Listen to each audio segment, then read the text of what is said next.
Today's story is about Harvey. At just 28, Harvey had already lost most of his immediate family due to tragic events in his childhood. Since graduating from college, Harvey had taken over the properties his parents left him. He never needed to work, living comfortably off rental income. He leased out well-located, convenient apartments and kept a sprawling courtyard house for himself in a developing area on the city's outskirts. There, he tended to his garden, cooked, and lived a quiet, comfortable life. In the summer of 2018, a friend approached him about two young women, the taller girl and the shorter girl, both nail technicians and bridal makeup artists who were just starting out and needed a place to stay. A small room would do. At first, Harvey hesitated, but after meeting them and seeing how earnest they were, he cleaned out a spare room and rented it to them. The agreed-upon rent was minimal.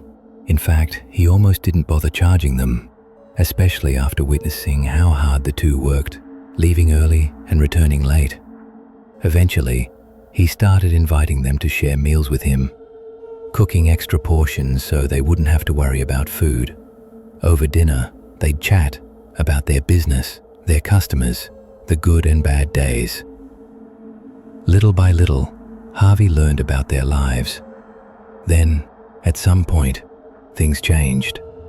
The taller girl seemed to have met a wealthy businessman. Every night after closing their shop around 9, a man in a brand new Mercedes would take them out to eat and drink. Harvey noticed the car dropping them off, but it wasn't his business to interfere. They were tenants, not family. But one night, around 1 in the morning, Harvey was up talking on the phone with a friend.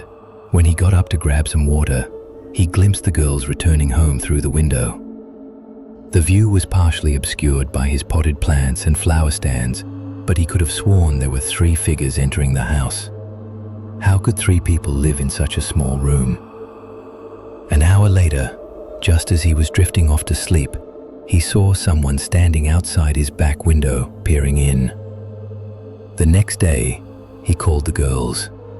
"Listen, if money's tight, we can talk about rent. If business is bad, don't worry about it. But don't bring strangers here. No subletting, no overnight guests." They assured him. "No, we've never brought anyone else here."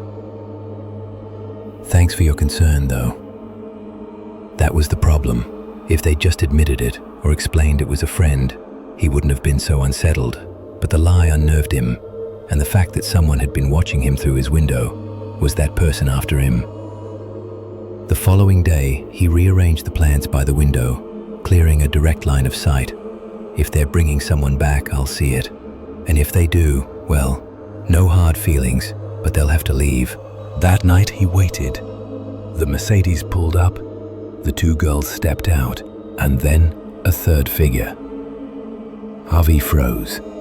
The thing behind them was gaunt, its hair hanging in tangled strands, its arms rigid as poles, hands resting heavily on the girl's shoulders, its feet dragged, barely lifting from the ground.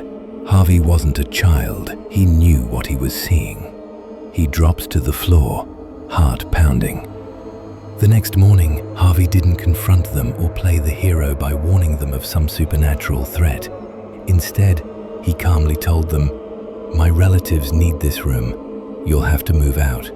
If you need help finding a place or covering rent, I'll help." Just like that, they were gone. Harvey decided the house needed the thorough cleaning, a fresh start. But as he moved furniture, he discovered something behind the wardrobe where sunlight never reached.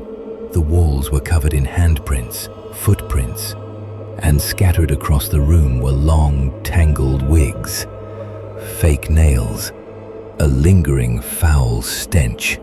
This wasn't the mess of 2 busy tenants who barely spent time at home. This was something else. Later, while passing through the mall, Harvey spotted the shorter girl working alone at their old booth. When he asked about the taller girl, she explained that her friend had been sent back to their hometown. After moving out, The taller girl had quickly moved in with that wealthy businessman.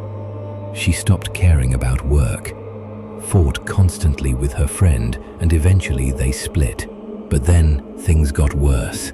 The taller girl began acting erratically in the man's home, staying up all night, painting her face with garish makeup, clawing at herself, tearing at her own lips. Eventually, the man wanted nothing to do with her. When he kicked her out, her friend took her back and contacted her family. As for what happened to her after that, no one knows.